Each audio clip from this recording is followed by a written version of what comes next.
Tigers football head coach Ryan Silverfield got to celebrate his first win with his parents, then got a couple hours of sleep and went back to work. Happy Labor Day. Every single player, coach, and staff member involved in this Memphis Tigers football program is tested 3 times a week. And after going through that contact tracing process, they are linking it to what they call a social event that happened outside of any organized football activity. Your leader heading into moving day is Brendan Todd. He is not a household name, but he has been on the PGA Tour since 2012. Over the past 8 years, he has faced several struggles up until recently. Just to give you guys an idea of what living in this NBA bubble looks like, players are bringing in their video games, their studio equipment, and other hobbies to keep themselves occupied. Question everyone wanted to know the answer. There will be no NCAA tournament played this year. The NCAA announced it's canceled all winter and spring championship. University of Memphis Athletics Director Laird Veach sent out a letter today that's fairly transparent. The department is already making $4.4 million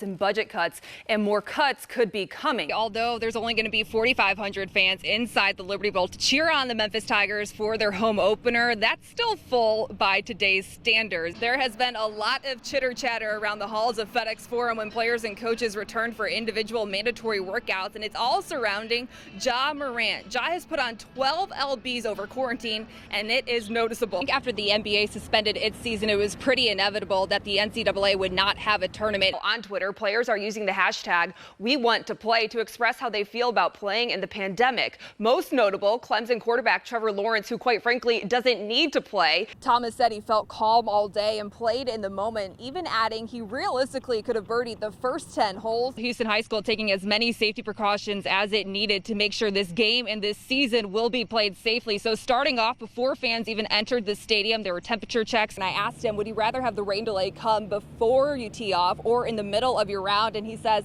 that just totally depends on how the golfer is doing. On International Women's Day, we celebrate women in sports, whether it's the U.S. women's national soccer team fighting for equal pay, Niele Ivey becoming the first female coach on the Grizzlies staff, or a Memphis junior All-American golfer helping the game of women's golf grow. Augusta National is one of the most iconic golf courses in the world. It's the home of the Masters, where the world's best male golfers play. Return to glory. Just last year, women's amateurs were invited to compete on the same greens. I had never even considered that a possibility. Growing up, it's not even like I was hoping for a tournament at Augusta. I had never thought of it. When St. Agnes Academy senior Rachel Heck saw the news of the inaugural Augusta National Women's Amateur, she couldn't believe it.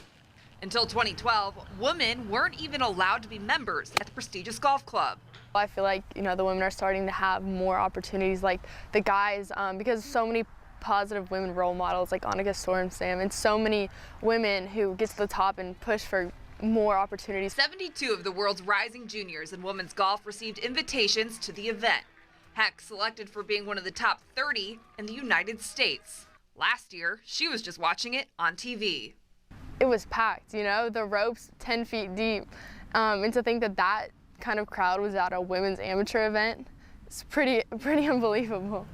This year, she has the opportunity to be the one younger golfers are watching, with hopes of making it to Augusta one day too. Even outside of golf, all women's sports are growing, and all women athletes need to support each other and to help grow the game, to help set an example for women to show that, we deserve these opportunities just as much as the men, and we can work just as hard and be just as good.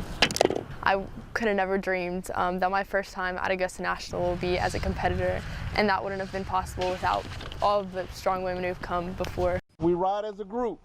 And we ride as a group all the time. 5 years ago, Darren Dandridge was living in Detroit when he noticed a disparity among the black community. I saw how many dialysis centers were that were popping up just like McDonald's. He was concerned with how many African Americans were living an unhealthy lifestyle and wanted to open the door to promote a change. Fast forward to 3 years ago, Dandridge moved to Memphis and decided to start a Major Taylor chapter in the Bluff City. What I wanted to do was actually bring together a group of cyclists that it doesn't make a difference what color you are or where your background came from.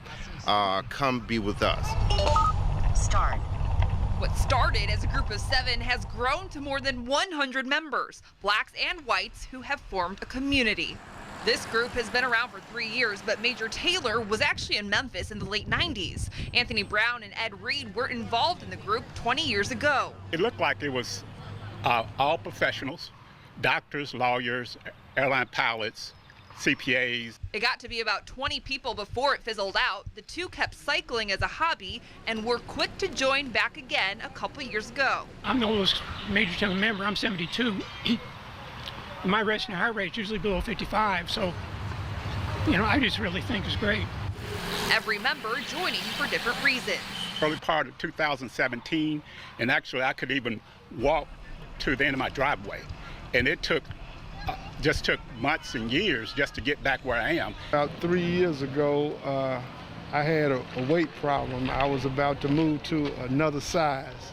My pants were tight, my belt, so I started eating a little better, and then I bought a bike. I have been a recreational cyclist for years, but have yet to find a group that I feel really comfortable riding with. This group, you can be an average cyclist, you don't get dropped, they help you, they encourage you, they stay with you, they teach you to be better. They also promote racial equality with the recent protests across the nation holding a social justice ride, stopping at the I Am a Man Plaza and taking a knee for 8 minutes and 46 seconds at the Lorraine Motel in honor of George Floyd. It kind of gave us an opportunity to get our message out and let people see that what the minority community can come together and do. And we just don't limit ourselves to minorities. We're open. We're not we don't care race, color, creed, orientation, whatever you want. Our main thing is to increase awareness, physical fitness, and a healthy lifestyle. I'm hoping that this transpire into the community or into the United States is that we can bring everybody together. Cycling has been dominated by the white, and now blacks are starting to buy into it. And what we want to do is try to promote that into our community, get people on bikes, get healthy, eat right, and let's live a different lifestyle.